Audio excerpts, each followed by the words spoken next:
Recording number 14. శంఖారావం వివరంగా చెప్పుకుంటూ ఉన్నాము. సెకండ్ చాప్టర్ అయిన సాంఖ్యయోగంలో 41 శ్లోకం నుంచి చెప్పుకోబోతున్నాం. ఉత్సవాలు ఊరేగింపులు జరిగేటప్పుడు మనం మేడ మీద నుంచి కనుక కిందకి చూసామంటే అసలు ఈ జనాన్ని దాటి వెళ్ళటం సాధ్యమవుతుందా అని అనిపిస్తుంది మనకి. కానీ కిందికి దిగి వచ్చి మనం జనంలో కలిసిపోయి వెళ్ళటం మొదలు పెడితే చక్కగా దొరుకుతుంది మనకి.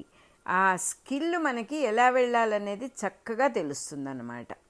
పనిలోకి దిగితే ఆచరణ అసాధ్యం కాదు అని చెప్పి చెప్తూ ఉన్నారన్నమాట. ఇక్కడ నీకు దొరకపోవడం ఉండదు, వాళ్ళ మధ్యలో నుంచి చక్కగా వెళ్ళగలుగుతావు. నేర్పుతో అటు తిరిగి ఇటు తిరిగి దారి చేసుకుంటూ పక్కకు తొలగమని అడుగుతూ ఎంతో నేర్పుగా చక్కగా వెళ్ళగలుగుతావు. ఆచరణకు దిగితే ఎప్పుడైనా దారి అదే దొరుకుతుంది అని చెబుతున్నారంటే, నువ్వు పైనుంచి దూరం నుంచి చూసి అమ్మో మన వల్ల కాదు అని గనక వెనక్కి తగ్గితే ఆ పని అవ్వదు. అట్లా కాకుండా ఆచరణకు దిగితే అంటే చేయటం మొదలు పెడితే అదే అయిపోతుంది. అదే చక్కగా దారి దానంతట అదే దొరుకుతుంది. ఈ చక్కటి సదుపాయాన్ని కర్మయోగంలో దిగిన వాళ్ళందరూ తెలుసుకుంటారు. కర్మయోగం అంటే ఏంటంటే వాళ్లకు ఉన్న పనిని వాళ్ళు చక్కగా నిర్వహణ చేసుకుంటూ ఉంటారు. పని చేయగా ఏమర్థం అవుతుందంటే దాంట్లో ఉన్న సులువులు నేర్పులు అన్నీ తెలిసిపోతాయి. ఏ పనైనా అంతే, చేయగా ఎక్కువసార్లు చేసిన కొద్దీ ఎంత సులువుగా చేసుకోవచ్చు, ఎంత బాగా చేసుకోవచ్చు. అది కూడా ఎక్కువసార్లు ఊరికే రిపిటేటివ్గా చేయటం కూడా కాదు. విల్లింగ్గా ఇష్టపడి చేసే పని ఏదైనా సరే నీకు ఒక చక్కటి స్కిల్ని డెవలప్ చేస్తుంది. ఇష్టపడి పని చేయటము అంటే పెయింటింగ్ చేసేవాళ్ళు దాన్ని చాలా ఇష్టపడతారు. సంగీతం నేర్చుకునేవాళ్ళు జనరల్గా ఇష్టపడే బాగా నేర్చుకొని షైన్ అవుతారు. నువ్వు ఇష్టం అనేది రెగ్యులర్ డే టు డే పనులలో కానీ దైవ సాధన విషయంలో కానీ ఇష్టపడటము, అట్లాగే ఇంకొక మనిషిని ట్రీట్ చేసే విషయంలో కానీ, అట్లాగే సంసారంలో ఒడిదుడుకులు వచ్చినప్పుడు ఎలా దాన్ని హ్యాండిల్ చేస్తాం ఇష్టపడి. ఎస్, ఇది జరిగిందనేది ఫ్యాక్ట్. ఇప్పుడు ఏం చేయాలి, అయిపోయిన దాని గురించి ఊరికే తర్జనపడి వాళ్ళని తిట్టి వీళ్ళని తిట్టి కాకుండా అది ఇష్టపడి, ఇది దైవం ఇచ్చిన సంఘటన, నేను ఇష్టపడుతున్నాను, దీన్ని ఒప్పుకున్నాను. నీకు ఒప్పుకోక ఇంకో వేరే మార్గం ఏదో ఉన్నట్టు, ఏదో సామెత చెప్పినట్టు ఊరికే తల పగలు కొట్టుకుంటాం. కానీ ఒప్పుకొని తీరాలి ఎలాగూ. అదే చక్కగా ముద్దుగా ఒప్పుకోవచ్చు కదా. ఇష్టపడి చేసినప్పుడు కర్మాచరణలో ఒక చక్కటి నైపుణ్యం వస్తుంది. మనకందరికీ ఆ విషయం తెలుసు. కానీ మనం అశ్రద్ధ అనేటటువంటి పని చేస్తాం ప్రతి విషయంలో కూడా. చేయగా అందులో స్కిల్ డెవలప్ అవుతుంది. తిట్టుకుంటూ చేస్తే స్కిల్ డెవలప్ అవ్వదు. ఎందుకంటే నీ మనసు నువ్వు అక్కడ పెట్టడం లేదు. ఆ పనిలో ఎందు ఇష్టంగా దాంట్లోపల నువ్వు వెళ్ళటం లేదు ఆ మార్గం లోపలికి. తిట్టుకుంటూ ఉన్నప్పుడు ఏమవుతుందంటే నీ మనస్సు ఖాళీగా ఉండదు కదా. నీ బుర్రంతా కూడా నెగటివిటీతో నిండిపోయింది. మన బుర్రంతా కూడా అక్కర్లేని విషయంతో నిండిపోయింది. అందువల్ల దాంట్లో స్కిల్ డెవలప్ దూరలేదు. ఆల్రెడీ నిండుగా ఉన్న కుండల్లో వేరే మనమేం పొయ్యలేము, పెట్టలేము. కాబట్టి అదేవిధంగా బుర్ర ఖాళీ చేసుకోవటం అంటే పనిలో నిమగ్నం అవ్వటం. ఇష్టంగా పనిలో నిమగ్నం అయినప్పుడు చక్కగా చాలా బాగా కర్మాచరణ నైపుణ్యమే కర్మయోగం అంటున్నారు. అసలు ఇంకేం అక్కర్లా. కర్మాచరణ నైపుణ్యం అంటే ఏంటి? అదే మనకేం అందని విషయం ఏం కాదు, మనం చేయలేని విషయం కాదు. చిన్న ట్రిక్ అంతే. ఈ గంతులేసే మనస్సుని కాస్త నువ్వు నోరు మూసుకోమని చెప్పి ఆ మనస్సుని పక్కన పెట్టి, ఇది నాకు దైవం ఇచ్చిన పని, ఆ దైవం ఇచ్చిన పనిని ఇష్టంగా చేస్తాను. నేనెవరిని మధ్యలో ఇష్టం లేదంటానికి అసలు ఈ పని నా ముందుకు ఎందుకు వచ్చింది? మా అమ్మ చెప్పింది, మా నాన్న చెప్పాడు, మా మామ చెప్పాడు, ఇది కాదు. నీ ముందుకు వచ్చిందంటే దైవమే ఇచ్చాడు. ఆ రూపంలో ఉన్న వాళ్ళందరూ మొత్తం జగత్తంతా భగవంతుడితో నిండిపోయి ఉన్నది. నీకు మామగా తాతగా కనపడవచ్చు కాక, కానీ ఉన్నదంతా సర్వం బ్రహ్మమయం, సర్వం రామమయం. ఎక్కడ చూసిన కృష్ణమయం, అమ్మవారి మయం. సర్వం ఉన్నది ఒక్కటే వస్తువు. ఆ వస్తువు ద్వారా మన ఉద్ధారణకి ఈ పని మన ముందుకు వచ్చింది అని తెలుసుకుని శ్రద్ధగా భక్తిగా పని చేయటం మొదలుపెట్టినప్పుడు చక్కటి స్కిల్ డెవలప్ అవుతుంది దాంట్లో. ఈ ఇష్టాలు అనేవి మనల్ని ఎప్పుడూ ఉద్ధరించవు. ఏదో హాయిగా ఉన్నట్టుగా కాసేపు అనిపిస్తుంది అంతే. ఇక్కడ ఎట్లా అయితే హాయిగా ఉందో ఇష్టం లేని పని చేస్తూ ఉన్నప్పుడు అంత దుఃఖము అంత బాధ కలుగుతుంది. అందువల్ల రెండుగా ఉన్నవేవి మన ఉద్ధరణకు పనికిరావు. ఒకటిగా ఉన్నదే మన ఉద్ధరణకు పనికొస్తుంది. కర్మయోగము అంటారు దాన్ని. సంసారాన్ని దాటటానికి అదొక్కటే మార్గం అని చెబుతున్నారు. పనితో బుద్ధిని కలిపినప్పుడు మాత్రమే బుద్ధిని ఏకమార్గానిగా నడిపించటానికి వీలవుతుంది. పనితో బుద్ధిని కలపటం అంటే ఏంటి? నీ మనస్సుని నీ బుద్ధిని సమస్తాన్ని ఆ పని మీద చక్కగా ఒక్క మార్గంలో పెట్టి వేరే అటు ఇటు సందేహాలు చైనా వద్దా, నాకు ఇష్టం లేదు, నేను చేయాల్సి వచ్చిందా, వాళ్ళకి అప్పచెబితే బాగుండేది, ఆవిడ ఊరికే కూర్చుంది, ఈ పని ఆవిడ చెబితే బాగుండేది, ఇవేమీ లేకుండా నీ దగ్గరికి వచ్చిన నీ ఉద్ధరణకే ఆ పని నా ఉద్ధరణకే ఆ పని నా దగ్గరికి వచ్చింది అని తెలుసుకుంటే ఇంకా అంతకంటే సుఖం ఏముంటుంది నిజానికి. అందుకే చెబుతున్నారు, పనితో బుద్ధిని కలిపినప్పుడు మాత్రమే బుద్ధిని ఏకమార్గంలో నడిపించటానికి వీలవుతుంది. ఏకాగ్రత కోసం రకరకాలుగా శ్రమ పడతారు, కళ్ళు మూసుకుని తపస్సులు చేస్తారు, జపం చేస్తారు, మనసున్న చోట నిలపాలని, ఇంద్రియాలను జయించాలని, కోరికలను రానికూడదని, కత్తి పట్టుకుని తలుపులు బిడాయించుకోవటం లాంటి మొదలైన వాటిని ఎంతమందో సాధకులు చాలా గట్టిగా చేస్తారు. కత్తి పెట్టుకుని చేస్తారంటే ఏంటంటే నేనే ఆలోచనను రానివ్వను అని గట్టి పట్టుదలతో కూర్చుంటారు. ఈ పట్టుదల అంటే ఏమిటి? మనస్సే కదా. మళ్ళీ ఆ కత్తి పట్టుకున్నది కూడా మనస్సే కదా. చెయ్యి కత్తి పట్టుకుంటే ఆలోచనలు పోవు కదా. చెయ్యి కత్తి పట్టుకుంటే మనస్సు కాన్సన్ట్రేషన్లోకి రాదు కదా. మనసులోనే ఉంటుంది ఆ కత్తి కూడా. మనసులో కత్తి ఉన్నప్పుడు ఇహ నీకు సాధనే ఉంది. నీకు సుఖం కలిగేది మనకందరికీ కూడా, మనకి, మన ఇంట్లో వాళ్ళకి, మన చుట్టూ వాళ్ళకి సుఖం కలిగేది యోగం అవుతుంది. కానీ అది మనస్సుని కంట్రోల్ చేయటానికి, మనస్సును ఒక చోట చక్కగా నిలపడానికి ఉపయోగిస్తుంది. కానీ దాన్ని లీనం చేయటానికి ఉపయోగిస్తుంది. కానీ కళ్ళు మూసుకుని జపం చేసుకోవచ్చు, తప్పులేదు. మనసును ఒక చోట నిలపాలని, ఇంద్రియాలని జయించాలని మనసులో ఒక నిర్ణయం తీసుకోవచ్చు. కానీ పద్ధతి ఏదో తెలుసుకోవాలి. ఇది తలుపులు బిడాయించుకోవటం, కత్తి పట్టుకుని గట్టి పట్టుదలతో చేయటం. పట్టుదల కూడా మళ్ళీ మనస్సుదే. అలా మోసం చేస్తుంది మనస్సు. ఎంతమంది సాధకులో ఎంతో ప్రయత్నించారు, జన్మలు గడిచినా మనస్సు మాత్రం నిలవదు. ఈ సృష్టిలో కరుణానిధి, కరుణామయుడైన పరమాత్మ సృష్టిలో కష్టపడి సాధించాల్సింది ఏమీ ఉండదు అని తెలియకపోవటం చాలా దురదృష్టకరం. ఈ సృష్టిలో ఎంత బాగా చెప్తున్నారు, కరుణానిధి, కరుణాసింధువు, కరుణామయుడైనటువంటి ఈ పరమాత్మ సృష్టిలో కష్టపడటం అనేది అసలు ఎందుకుంటుంది? కష్టపడి సాధించాల్సింది ఎందుకుంటుంది అసలు? అది అసలు అలాంటి ప్రాబ్లమే ఉండదు అని తెలియకపోవడం చాలా దురదృష్టకరం. ఇష్టపడితే కష్టం ఉండదు అని తెలియకపోవటం, ఇష్టపడి శ్రద్ధతో మనకు దక్కిన ఆ అవకాశం మీద గౌరవంతో పని చేయటం వల్ల అన్ని పనులు సులువుగా అవుతాయి. ఇంట్లో ఎక్కువ మంది ఉండి అనుక్షణం ఒకరంటే ఒకరికి పడక కొట్టుకుంటూ ఉండే పరిస్థితుల్లో కూడా ఇంట్లో ఒక పాము దూరిందంటే దాన్ని చంపడానికి అందరూ ఒకటవుతారు. ఊరెవరి అటు వెళ్ళమాకరా, ఈ కర్ర తీసుకోరా, ఈ తెక్కరా, ఈ మూలుందిరా, ఇలా ఒకళ్ళకొకళ్ళు చెప్పుకుంటూ అంతా ఒకటి ఏకమైపోతారు. ఆ సమయంలో భయం వల్ల అందరిలోనూ పాము అనేటటువంటి ఒక భయం ఉన్నది కాబట్టి ఐకమత్యం ఆటోమేటిక్గా వస్తుంది. మరి భయంతోనే ఐకమత్యం కాసేపు ఇట్లా టెంపరీగా వస్తే సత్కర్మాచరణ వల్ల ఇంకా ఎటువంటి ఐకమత్యం వస్తుందో మనమే అర్థం చేసుకోవచ్చు అని చెప్పి చెబుతున్నారు. ఇంకొక హెడ్డింగ్ పెట్టారు ఇక్కడ, క్షుద్ర వేద వాద రతులు. ఏదైనా ఓ పని చేస్తే మనకు కొంతైనా లాభం ఉండాలి కదా. తనకు ఉపయోగించని పని తను ఎందుకు చేయాలి అసలు అనే తర్కం గలవాళ్ళు తర్కం ఉండేవాళ్ళు సంసార జీవులు అంటున్నారు. వీరి దృష్టిలో ఏ పనైనా సరే, ఏ వృత్తి అయినా సరే పొట్ట కోసమే. మన బతుకు తెరువు కోసమే, బతుకు తెరువు కోసం అనరు, లాభం కోసం అంటారు. నాకు లాభం లేకుండా నేను ఎందుకు చేయాలి ఈ పని?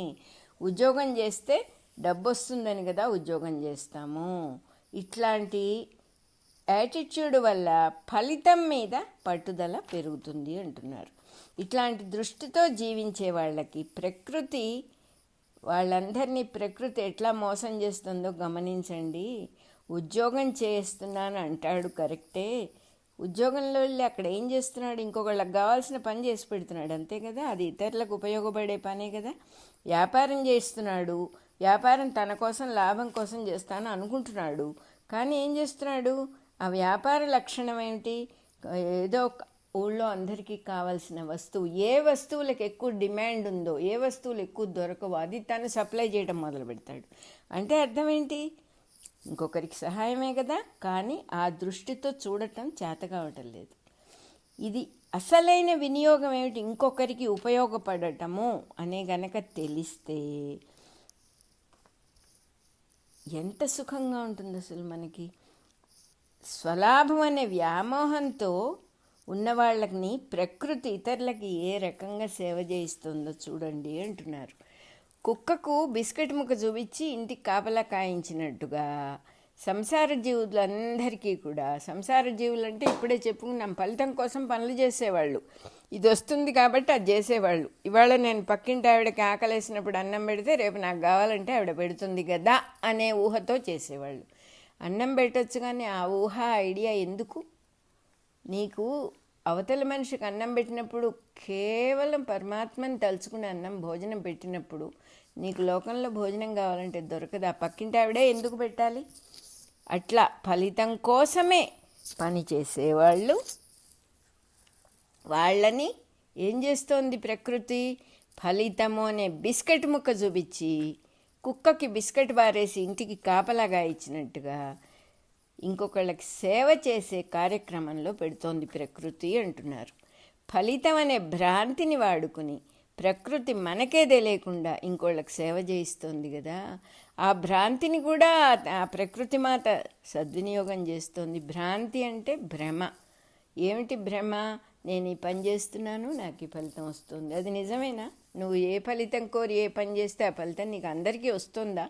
ఎంత పర్సెంట్ వస్తుంది? డెఫినెట్గా వస్తుందా అని మనం ఎప్పుడూ ఆలోచించాం. అందుకనే దాన్ని భ్రాంతి అన్నారు. వినియోగము అంటే మంచి పనికి ఉపయోగపడేట్టుగా చేస్తుంది, సద్వినియోగం చేస్తుంది. ఆ భ్రాంతిని కూడా సద్వినియోగం చేస్తుంది ప్రకృతి. మనకే తెలియకుండా మన చేత చక్కని పని చేయిస్తుంది. కానీ దీన్ని గమనించడం వల్ల మనకు ముఖ్యంగా ఏం తెలుస్తుంది? మనం ఇంకొకళ్ళకి కావాల్సిన పని చేస్తుంటే మన పనులన్నీ అయిపోతాయి అని తెలియాలి. అముఖ్యమైన విషయము స్వలాభము.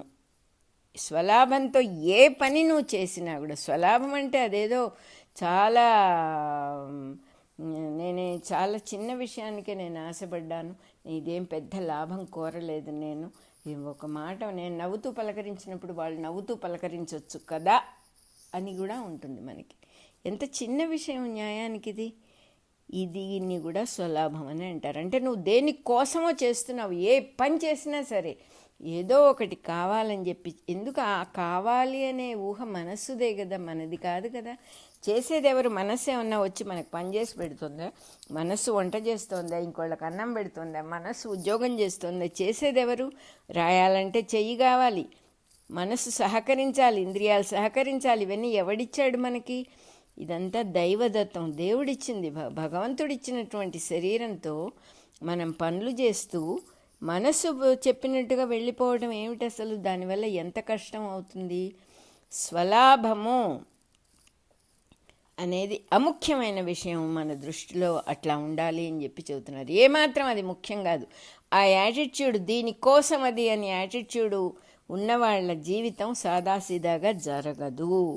అట్లా కాకుండా పని కోసం పని చేసేవాడు అంటే మనస్సులో వేరే ఆలోచన లేదు, నా దగ్గరికి వచ్చింది నేను చేస్తున్నాను, వాళ్ళ జీవితం చాలా సాదాసీదాగా ఉంటుంది. సద్వినియోగం వల్ల జీవులు జీవించటం జరుగుతోంది. అసలు ఇంకొకరికి తెలియకుండా మనమే సహాయం చేస్తున్నామని చెప్పి చెప్తున్నారు కదా. ఇంకొకరు బతకటానికి మనం సహాయం చేస్తున్నావు అనేది ఎంత బాగుంది ఆ మాట. అట్లా కాకుండా డబ్బు కోసం నేను ఈ పలానా మందు కనిపెట్టాను, నాకు చాలా డబ్బు వచ్చింది అంటే బాగుంటుందని, నా మందు వల్ల 10 మంది బాగుపడ్డారు, దైవం నా చేత ఈ పని చేయించాడు అనేది ఎంత తృప్తినిస్తుంది అసలు. స్వలాభ ఆపేక్ష వల్ల అంటే స్వలాభం కోరి చేసే ఏ పని వల్ల ఎప్పుడు ఎవరికి ఏ మేలు జరగటం లేదు అని గట్టిగా చెబుతున్నారు. అంటే యాటిట్యూడ్ చేంజ్ చేసుకోవాలి. మనం ఏ పనైనా ఎందుకు చేస్తున్నామంటే ఇంకోళ్ళని దృష్టిలో పెట్టుకుని వాళ్ళకు ఉపయోగపడటానికి అనేటటువంటిది. ఆ ఇంకొకళ్ళు ఎవరనేది వస్తుంది ముందు ముందు. ఎవరికి సేవ చేస్తున్నాం ఆ దైవమే మన చేత సేవ చేయించుకుంటాడు వేరే రూపంలో. అక్కడ మనం స్వలాభం కోరడానికి మనం ఎవరం అసలు? దీన్ని ప్రకృతి జరిపే ఇంద్రజాలము అంటున్నారు. ఇంద్రజాలం అంటే మాయ, మ్యాజిక్. స్త్రీ పురుషులు ఏం చేస్తున్నారు? కామం అనే వాంఛకి దాసులయ్యి ఇంకొకళ్ళకి జన్మనివ్వటం అంటే శరీర నిర్మాణానికి, కొత్త శరీరాలు తయారు చేయడానికి జీతం బత్తం లేకుండా సమ్మెలు చేయకుండా ఇష్టపడే చేస్తున్నారుగా. ఎందువల్ల? కామం అనే కుక్క బిస్కెట్ పడేసింది ప్రకృతి. అంటే ఇదొక మర్మం, మనకే తెలియదు, మనం అటువైపు లాగబడతాం. లేదు నాయన, నీకు ఈ కామం అనేది నేను పెట్టను, నువ్వు కాస్త ఆ స్త్రీతో వెళ్ళి ఫలానా పిల్లల్ని ఒక 3 2 కను నాయన అంటే ఎవడైనా వింటాడా అసలు? ఎంత బాగా చక్కగా ప్రకృతి మన వీక్నెస్ తెలుసుకొని ఇష్టపడి చేయిస్తుంది. అందుకే సమ్మెలు చేయకుండా జీతం భత్యం లేకుండా పిల్లల్ని పుట్టిస్తున్నావు కదా అని అడుగుతున్నారు. ఈ రహస్యాన్ని తెలుసుకుంటే మనం మాయకి లొంగిపోకుండా సంతోషంగా ప్రకృతికి సహాయపడవచ్చు. మన సుఖం ఉంటుంది అప్పుడు. కాకపోతే కక్కుర్తుండదు. కాకపోతే కామంలో మునిగిపోయి గుడ్డివాళ్ళలాగా బతకాల్సిన అవసరం లేదు. అలా ప్రకృతికి సహజంగా సహాయపడగలిగిన వాడికి అంటే యాటిట్యూడ్ చేంజ్ చేసుకొని స్వలాభము అనే మాటని పక్కన పెట్టి దేనికోసమో ఏ పనో చెయ్యటం అనేది మానేసి చెయ్యాలి కాబట్టి చెయ్యాలి, పని కోసం చెయ్యాలి, ఇతరులకు సహాయపడుతుంది కాబట్టి చెయ్యాలి, అప్పుడు ధర్మం మన వెంటే ఉంటుంది అంటున్నారు. ఈ రహస్యాన్ని తెలుసుకోక స్వలాభం కోసం, కామం కోసం, కోరికల కోసం పనిచేసేవాడు ఎలా ఉంటారు? మన మొహాలు ఎలా ఉంటాయి? ఆఫీస్ నుంచి వస్తే నిరుత్సాహంతో, ఇష్టం లేకపోయినా పని చేయక తప్పదు. జీవితం మొత్తం మనం బోరని ఒక మాట ఎప్పుడు వాడుతూ ఉంటాం. ఆ బోరు మనల్ని నిరంతరం కొడుతూనే ఉంటుంది. పని చేస్తున్నా కూడా కొడుతూ ఉంటుంది. ఎందుకంటే ఆ పని మనకు బోరు. విషయం తెలుసుకుని మాయను పక్కన పెట్టి, అంటే ఒక దానికోసం పని చేయడం అనేది మాయా పెట్టేటటువంటి ప్రలోభం. దాన్ని పక్కన పెట్టి అంటే కోసం ప్రొడక్షన్స్ శాశ్వతంగా మూతపడేసి ప్రకృతికి సహకరించే సేవాధర్మాన్ని ఆచరించేవాడు యజ్ఞార్థ కర్మనే చేస్తున్నాడు అంటున్నారు. అబ్బా ఎంత మంచి! మనం ఏదో యజ్ఞార్థ కర్మ, కర్మయోగము ఈ మాటలన్నీ కూడా చాలా పెద్ద పెద్దవి, అయ్యో మనకు అందేవి కాదు అని అనుకునేవాళ్ళం ఒకప్పుడు. ఇదేమిటిది అసలు మన చేతుల్లోకి తెచ్చి అట్లా అరటిపండు తొక్క పారేసి పండు నోట్లో కూడా పెడుతున్నారు, చేతిలో కూడా కాదు. ఎంత బాగా చెబుతున్నారు. నువ్వు యాటిట్యూడ్ మార్చుకో, విషయం అర్థం చేసుకో. సృష్టి అంతా ఎలా జరుగుతోంది, ఏమేం పనులు జరుగుతున్నాయి, నీ ద్వారా మన ద్వారా ఏం పనులు జరుగుతున్నాయి, మన ద్వారా జరిగే పనులు ప్రకృతికి ఎంత బాగా ఉపయోగిస్తున్నాయి. ఈ కాస్తలో నేను ఆశపడటం, కామానికి లోనవటం, కక్కుర్తి పడటం, లాభం కావాలనుకోవటం ఇదంతా చాలా పిచ్చిగా లేదా అన్నట్టుగా ఉంది. అట్లా కాకుండా ప్రకృతికి ఇష్టపడి సహకరించేవాడు, సేవాధర్మాన్ని ఆచరించేవాడు యజ్ఞార్థ కర్మను చేస్తున్నాడు అని కృష్ణ పరమాత్మ చెప్పారు. ఆ 10 మందికి ఉపయోగించే పనిని యజ్ఞము అంటారట. దానివల్ల బంధం పోతుంది, కర్మ బంధం పోతుంది. నువ్వు ఏదో కావాలని చేస్తున్నావంటే ఏ పనైనా ఒక హుక్ చేస్తున్నావు అన్నమాట. అంటే నిన్ను నువ్వు ఒక చోట మూడేస్తున్నావు. ఒక 15 చీరలు 40 చీరలు బీరువాలో పెట్టి తాళం వేయటం కాదు, నీ కర్మబంధానికి హుక్ అయి ఉంది అది. ఆ హుక్కు ఆ ఒకటి పోతే నువ్వు ఏడుస్తావు కదా, మనం ఏడుస్తాం కదా. ఏవో బోలెడంత డబ్బు తెచ్చి దాచిపెట్టుకున్నాం బీరువాలో, అది పోతే ఏడుస్తాం కదా. అంటే దేనికి హుక్ చేస్తున్నావు నువ్వు? నీ యాటిట్యూడ్ చేంజ్ చేసుకోకపోతే ఏది పోయినా నీకు దుఃఖం కలుగుతుంది. ఆ దుఃఖం కూడా నువ్వు ఒకప్పుడు ఎంత సంతోషపడ్డావో అది గుర్తు తెచ్చుకోవడానికి కూడా నిన్ను ఎలౌ చేయదు. మనం దీంట్లో కూడా చదువుకున్నాం త్రిపుర రహస్యంలో, దుఃఖం ఉంటే సుఖం ఉండదు, సుఖం ఉంటే దుఃఖం ఉండదు. ఆ సమయంలో దుఃఖపడేవాడు దుఃఖమే చవి చూస్తాడు. సుఖ దుఃఖాలు రెండు చాలా విడివిడిగా ఉంటాయి అని చదువుకున్నాం మనం. అంటే దుఃఖంలో మునిగిపోతాం, అది పోయినప్పుడు. వచ్చినప్పుడు ఎలా ఆనందించాము, పోయినప్పుడు అలా బాధపడతాం. అది అవసరమా మనకది? అంత మాత్రం జ్ఞానం మనకు లేదా అని అడుగుతున్నారు. రిజల్ట్ ఓరియంటెడ్గా చేసే పని, ఆ దృష్టితో ఉండే మనస్సే మనిషిని బంధిస్తుంది తప్ప ఏమీ వేరే కారణం లేదు. ఈ స్థితిని నరకము లేక కర్మబంధము అంటే కట్టివేయబడ్డ మనిషి అని చెబుతున్నారు. ఇలాంటి మాటలు నరకం అని చెబుతున్నారు అంతే. కర్మబంధం అంటే నరకం అని చెబుతున్నారు. కర్మబంధం అంటే ఏమిటి? జన్మని కలిగిస్తుంది మళ్ళీ మనకు. అది ఇంకోసారి పుట్టాల్సి వస్తుంది. తల్లి కడుపులో గిలగిలా కొట్టుకుంటూ ఆ తల్లి కడుపులో ఉన్న బిడ్డకు అన్నీ తెలుస్తాయిట. పైగా తాను ఎక్కడున్నాడో, ఎందుకు వచ్చాడో, అయ్యో మళ్ళీ ఇక్కడ పడ్డానా. అంతేకాదు, ప్రసవ వేదన తల్లికే కాదు, పిల్లవాడికి కూడా ఉంటుందిట, పిల్లకు కూడా ఉంటుందిట. ఆ సన్నని ద్వారంలో నుంచి బయటికి రావడం అనేది చాలా సఫకేటింగ్గా, మళ్ళీ జన్మలో నేను ఈ గర్భవాసానికి రాను అనుకుంటూ వచ్చి మళ్ళీ మామూలు అయిపోతాడు. ఎందుకు? కర్మ బంధం ఆల్రెడీ బ్లూ ప్రింట్ రెడీ చేసుకొని వచ్చాడు. అది లేకుండా చేసుకోవడం మీకు చాలా ఈజీ. మీ దగ్గరికి వచ్చిన పని ఏ భావము లేకుండా సేవాభావంతో, గౌరవంతో, ఇష్టంతో చెయ్యండి. అంత సింపుల్. అదే కర్మయోగము అని చెప్పి ఎంతో చక్కగా చెబుతున్నారు. బంధం అంటే మనల్ని కట్టిపడేసి స్వార్థపరులను చేసి జన్మజన్మలు కలిగించి నానా బాధలు పెట్టే నరక కూపమే. ఈ నరక కూపంలో పడ్డ వాళ్ళకి ఎప్పుడు ఫలితం మీదే దృష్టి ఉంటుంది కాబట్టి, ఆచరణ మీద అంటే పని మీద శ్రద్ధ ఉండదు కాబట్టి నైపుణ్యం అనేది లేకుండా పోతుంది. క్లియర్గా చెబుతున్నారు. ఎందుకు నైపుణ్యం ఉండదు? చేస్తూనే ఉంటారు అదే పని, కానీ ఫలితం మీద దృష్టి ఉంటుంది కాబట్టి నైపుణ్యం రాదు. అనుకున్న ఫలితం అస్సలు రాదు. ఎందుకు? పని నువ్వు శ్రద్ధగా చేయలేదు కదా, ఫలితం ఎట్లా వస్తుంది? చేస్తే అది వస్తుంది అనుకున్నావు, కరెక్టే. ఆ ఫలితానికి ఒక హుక్కు పెట్టావు, నిన్ను నువ్వు హుక్ చేసుకున్నావు. కానీ ఆ ఫలితం మీద నీ దృష్టి ఉన్నప్పుడు నువ్వు ఇప్పుడు చేసే పని పర్ఫెక్ట్గా ఎట్లా ఉంటుంది అంటే, ఏం చెప్తారంటే, ఒక రూమ్ కార్నర్లో ఒక టేబుల్ ఉంది, ఆ టేబుల్ మీద ఒక పుస్తకం ఉంది. నువ్వు ఒక 15 అడుగులు నడిచి ఆ పుస్తకాన్ని రీచ్ అవ్వాలి. ఆ పుస్తకం నీకు కావాలి. నువ్వు ఈ 15 అడుగులు శ్రద్ధగా వేస్తే ఆ పుస్తకాన్ని రీచ్ అవుతావా? లేకపోతే పరిగెత్తి కింద పడి మొహం బగలగొట్టుకుంటే పుస్తకం లేదు, నీ ప్రయాణం ఆగిపోయింది అంతే. వేరే దోవలోకి టర్న్ అయిపోయింది అసలు. అందుకని రిజల్ట్ ఓరియంటేషన్ వద్దు. నువ్వు ఏం కావాలో అది వదిలేసి, ఇది కావాలంటే నిర్ణయం చేసుకో, నాకు ఇది కావాలి, దానికోసం నేను ఈ పని చేస్తున్నాను, అంతేగాని ఫలితం నా చేతిలో లేదు, దైవం ఇవ్వాలి అని వదిలేసి నీ పని మన పనిని మనం శ్రద్ధగా చేసినప్పుడు చక్కగా నైపుణ్యం డెవలప్ అవుతుంది. ఫలితం మీద దృష్టి ఉంటే ఆచరణ మీద దృష్టి ఉండదు, అనుకున్న ఫలితం రాదు, మొదటికే మోసం వస్తుంది. ఇన్ని ఎకరాల పొలాన్ని దున్ని, ఇంత ఎరువు పోసి, ఇన్ని విత్తనాలు నాటితే ఇంత పంట వస్తుంది, ఇట్లా ఒక లిస్ట్ ఉంటుందిట. ఫలితాల జాబితా కోసం పనులు చేసే వాళ్ళకి వాళ్ళందరూ ఒక మంచి లిస్ట్ తయారు చేసుకుంటారు. ఏ వ్యాపారం చేయను, ఈ వ్యాపారం చేస్తే బాగా లాభం ఉంటుంది, ఆ వ్యాపారం మంచిదే, శ్రద్ధగా చేయిపోని, ఇంకోళ్ళకు ఉపయోగపడేటట్టుగా చేయి, మంచిగా ఉండు. అట్లా కాదు. ఈ లిస్ట్ ఎప్పుడైతే నీ మనస్సులో ఉన్నదో, మనకే తెలియకుండా మనకేం జరుగుతుందంటే, మన మనస్సులో ఈ పని గురించి అస్సలు ఏ రకమైనటువంటి ఇంట్రెస్ట్ ఉండటల్లా, ఇష్టం లేదు. ఒక విధంగా చెప్పాలంటే అదేదో వస్తుంది కాబట్టి, ఇంత లంచం ఇస్తే ఈ నోట్లు కొనుక్కోవచ్చు అనుకుంటారట రాజకీయ నాయకులు.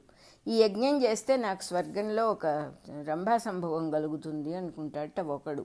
ఇంకో యజ్ఞం చేస్తే నాకు మంచి పదవి వస్తుంది అనుకుంటాడట ఇంకొకడు. ఇట్లాంటి భావాలు ఉన్న వాళ్ళని కృష్ణుడు వేదవాదరతులు అన్నాడు. అంతేగాని వేదాన్ని ఆయన ఏమీ కించపరచలేదు. ఈ అద్భుతమైనటువంటి వేదాన్ని, యజ్ఞాన్ని వాడుకుని ఫలితాల కోసం ఎదురుచూసేవాళ్ళు, దానం చెయ్యాలనే దయాగుణం లేనివాళ్ళు, ఎన్నికలలో నిలబడి లంచాల రూపంలో దానాలు చేసేవాళ్ళు, కల్తీ వస్తువులు ప్రజలకు అమ్మి లాభాలు గడించాలని తప్పుడు పనులు చేసేవాళ్ళు క్లేశ మార్గంలో అంటే ఇబ్బంది కలిగించే మార్గంలో తమ జీవితకాలాన్ని వ్యర్థం అంటే వేస్ట్ చేసుకుంటున్నారని చెప్పేశాడు. ఇన్ని కాని పనులు చేసినా కూడా వారికి ఏమైనా సుఖం కలుగుతుందా పోనీ అంటే అది లేదు కదా. మనకే తెలుసు కదా, అపనింద వస్తుంది ఒకటి, భయపడుతూ బతకడం అనేది తప్పదు, అక్రమంగా ఆర్జించిన సంపద అనుభవించే తీరిక ఉండదు వాడికి, మోక్షమే లేదని వాదించే చార్వాకుల సిద్ధాంతం పొలం దున్ని గింజలు వేస్తే పంట రాక తప్పదు అంటట వాడు, దైవంతో పనేమిటి అంటట. అంటే ఇట్లాంటి వాళ్ళందరూ ఉన్నారు. వానలు కురవబోతే నీళ్లు లేకపోతే పంటలు ఎలా పండుతాయి? నువ్వు పొలం దున్ని గింజలు వేస్తే పంటలు వస్తాయా? పురుగుబడ్డి పంటంతా ధ్వంసం అయిపోతే, తుఫాన్లు గాలివానలు వస్తే ఏమవుతుంది? నువ్వు ఫలితాన్ని ఆశించి చేసే పనులు నిష్ప్రయోజకాలని కూడా తెలియదా అంటున్నారు. కృష్ణ పరమాత్మ గట్టిగా చెప్పారు, వీరి వాదం ఎందుకు పనికిరాదు, ఇది తప్పు అని. ప్రతి మానవుడు లాభాన్నే కోరి పనిచేస్తే జీవితం పోటీలు, యుద్ధాలు, కరువు కాటకాలతో గడిచిపోతుంది. అట్లా కాకుండా నిష్కామంగా ఇతరులకు ఉపయోగించాలనే సేవాభావాలతో ఏ పని చేసినా అందరికీ సుఖజీవనం తప్పకుండా ఉంటుంది. ఇక్కడ ఒక చిన్న విషయం గుర్తుపెట్టుకోవాలి, ఇది ఆశయం కాదు. ఆశయం అంటే ఏంటంటే ఒక పెద్ద లిస్ట్ వేసుకుంటాడు, నేను ఇవాళ నుంచి ఇతరులకు ఉపయోగపడదామని డిసైడ్ చేసుకున్నాను, ఈ పనులు చేస్తాను. అది కాదు చెప్పేది అసలు. ఆశయం కాదు. ఆశయం కూడా మళ్ళీ మనస్సులో కూర్చుంటుంది. అది మనస్సు నుంచి మనకి విముక్తినివ్వదు. ఏమీ వద్దు, ఇప్పటికిప్పుడు నువ్వు చేయాల్సిన పని, చెయ్యవలసిన పని జాగ్రత్తగా, శ్రద్ధగా, గౌరవంగా, మర్యాదగా, భక్తిగా చేసుకుంటూ వెళ్ళిపోవడమే. దీనికి పెద్ద పెద్ద ప్లానింగ్లు అక్కర్లేదు, పెద్ద పెద్ద భావాలు, పెద్ద పెద్ద ఏమంటారంటే నినాదాలు అక్కర్లేదు. చక్కగా నీ దగ్గరికి వచ్చిన పని నువ్వేం ఉద్యోగం చేసుకుంటావో చేసుకో, ఎంతో సులభంగా చెబుతున్నారు. ఇది నీకు ఇష్టమైన పని చేసుకో, నువ్వు డబ్బులు సంపాదించుకో, కానీ డబ్బు కోసం పని చేయొద్దు. పని చేస్తుంటే డబ్బు వస్తుంది. డబ్బు కోసం వాడి గురించి ఒకసారి చెప్పారు మాస్టర్ గారు. యాక్చువల్గా ఏం చెప్పారంటే, డబ్బు కోసం పనిచేసేవాడు ఆ జీతం వెనకాల కుక్కలాగా పడతాడట, పని కోసం పనిచేసేవాడి వెనకాల జీతం కుక్కలాగా వస్తుంది అని చెప్పారు. అది నిజమే, భావమే కదా ఇక్కడ తేడా. చేసే పని ఎలాగూ తప్పదు. తర్వాత ఇష్టపడి చేసే పని చాలా హాయిని ఇస్తుంది, సుఖాన్ని ఇస్తుంది. ఇంత సులువు కూడా మనం ఎందుకు తెలుసుకోవడం లేదు అని అడుగుతున్నారు. సేవాభావంతో ఏ పని చేసినా అందరికీ సుఖజీవనం ఉంటుంది, నీకే కాదు ఇతరులకు కూడా సుఖజీవనం ఉంటుంది అంటున్నారు. ప్రతివాడు పక్కవాడు బాగుండాలనుకుంటే అందులో తన సుఖం కూడా లేదా? తన గురించి కూడా ఇంకొకడు ఎవడో అనుకుంటాడు కదా, అంత మాత్రం తెలియదా అంటున్నారు.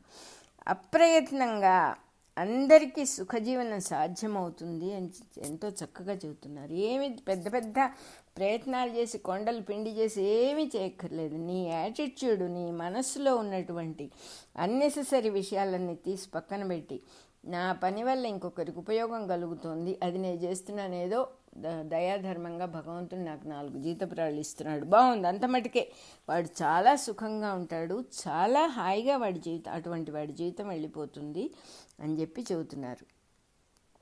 నువ్వు ఫలితం కోసం పని చేయకుండా ఉంటే ఫలితం తనంతట తనే వస్తుంది నీ వెనకాల అంటున్నారు. కుక్కలాగా వస్తుంది అని చెప్పి చెబుతుంది. తోకాడించుకుంటూ కుక్కలాగా వస్తుందిట ఆ ఫలితం అనేది. ఫలితం కోసం పని చేసినప్పుడు మనమే కుక్కలలో దాన్ని వెంట పడతామని మళ్ళీ మళ్ళీ చెబుతున్నారు. ఫలితం అనేది ఇంకో మాట చెబుతున్నారు ఇక్కడ, ఎంత బాగుందో. ఫలితం అనేది వేశ్య వంటిది, దాని వెంట పడిన వాళ్ళని అది దరిద్రుల్ని చేసి వదిలిపెడుతుంది, లెక్క చెయ్యని వాడి వెంట అది పడుతుంది అంటున్నారు. ఎంత సింపుల్గా చెప్పారు. ఎవరి పనులు వాళ్ళు, ఒక ఇంట్లో ఉండేవాళ్ళు ఎవరి పనులు వాళ్ళు చేసుకోవాలి అనుకుంటే ఎంత కష్టం అది. పూర్వకాలపు రోజుల్లో అయితే ఇంట్లో ఆడవాళ్ళు వంటలు చేసుకుంటే బయట మగవాళ్ళు వెళ్ళి ఉద్యోగం చేసి వచ్చి డబ్బు సంపాదించటం ఒకళ్ళ పని, వంట ఒకళ్ళ పని, అట్లా ఉండేది. ఇప్పుడు ఇద్దరు ఉద్యోగాలు చేసుకుంటున్నారు, ఇద్దరు పనులు సమానంగా పంచుకుంటున్నారు, పిల్లలు పెద్దవాళ్ళు అవుతున్నారు, అన్ని వాళ్ళు నేర్చుకుంటారు, తలా ఒక పని పంచుకొని మొత్తం కుటుంబాన్ని నడుపుతున్నారు. అంతేగాని నా గ్లాస్ నాది, నా వంట నాది, నీకు నాకు సంబంధం లేదనే సిస్టమ్ ఎక్కడ ఏ కుటుంబాల్లో చూడం. సో ఆ కలవటం, ఒకటిగా ఉండటం అనేటటువంటిది ఇక్కడ చాలా అవసరమైన విషయం. ఇదే జగత్ కుటుంబం అయితే ఆ కుటుంబంలో ఎట్లా అయితే ఇంకొకళ్ళ సంగతి కూడా మనం తప్పకుండా మనసులో ఎవరు వంట చేసినా, ఆడవాళ్ళు వంట చేసినా, మగవాళ్ళు వంట చేసినా, పిల్లలు వంట చేసినా మా అమ్మ నాన్న కూడా ఉండాలి అని పిల్లలు చేస్తారు. అట్లాగే ఎవరు చేసినా ఆ కుటుంబంలో ఉండే వాళ్ళందరి కోసము చేస్తారు. ఏ పని చేసినా కూడా, ఇల్లు కొన్నా అందరూ ఉండాలనే చేస్తారు. మరి అటువంటప్పుడు జగత్ కుటుంబం సంగతి ఏంటి? జగత్తు కూడా ఒక కుటుంబంలో, ఈ ప్రపంచం అంతా కూడా ఒక కుటుంబం కనుక అయ్యి ఉంటే అది కాదు అని మనం గట్టిగా చెప్పగలమా? ఇది జగత్తంతా ఒక కుటుంబం కాదని మనం ఎట్లా చెప్తాం? ఎందుకంటే ఇక్కడ భూమి పండించి ఎవరో మనకు కావలసిన బియ్యాలు, పప్పులు, ఉప్పులు, గోధుమలు అన్నీ ఇస్తే కదా తింటున్నాం. అట్లాగే జంతువుల్ని పెంచి ఎవరో ఆ మాంసాలన్నీ అమ్మితే కదా మనం వండుకొని తింటున్నాము. ఎవరో చేస్తున్నారు, ఇది వ్యాపార లక్షణంగా చేస్తుంది అనే కంటే ఇదంతా కూడా ఒక కుటుంబంలాగానే ఉంది నిజంగా దృష్టితో చూస్తే. అప్పుడు ఇంకొకరికి ఉపయోగించటం అంటే ఏమిటో మనకు నిజంగా అర్థమవుతుంది. ఆ దృష్టితో జగత్ కుటుంబము మొత్తం ఈ సృష్టి అంతా కూడా ఒకే ఒక ఫ్యామిలీ, ఆ సిస్టమ్ జరుగుతోంది ఇక్కడ అని దాన్ని చూడటానికి ప్రయత్నం చేసినప్పుడు ఇది నిజంగా చాలా అద్భుత సృష్టిగా కనిపిస్తుంది. నేను కూడా అందులో ఒకడిని. I'm not an out cider, నేను ఐఎమ్ నాట్ ఎలోన్ హియర్ అనేది బాగా చాలా ధైర్యాన్ని ఇస్తుంది మనిషికి. భౌతికవాదులు అనేవాళ్ళు సరైన అవగాహన లేని వాళ్ళు, కనపడని దాన్ని గ్రహించలేరు. వాళ్ళ భౌతికవాదులందరూ ఎట్లాంటి వాళ్ళంటే ఓట్ల బిచ్చగాళ్ళ లాంటి వాళ్ళే అని చెప్పి చెప్తున్నారు పరమాత్మ. అమూల్యమైన వేదాన్ని మూల్యము కొరకు వినియోగించువారు వేదవాదరతులు. అది అమూల్యమని ఒక పక్కన తెలుసుకుని దాన్ని అధ్యయనం చేయాల్సిన వాళ్ళు దానికి వెలగడుతుంటే ఎట్లా అంటే వేదం గురించి వాళ్ళకి ఏమీ తెలియదు. వేదానికి కూడా వెలగట్టి వాళ్ళ అవసరాల కోసం యజ్ఞాల్ని చేసి వాడుకునే వాళ్ళే తప్ప వాళ్ళకి నిజమైన అవగాహన, నిజంగా వాళ్ళకి విషయం అర్థం కాలేదు. అట్లాంటి వాళ్ళని కృష్ణుడు వేదవాదరతులు, భౌతికవాదులు, ఓట్ల బిచ్చగాళ్ళ లాంటి వాళ్ళు అని చెప్పి కృష్ణ పరమాత్మ చెప్పారు.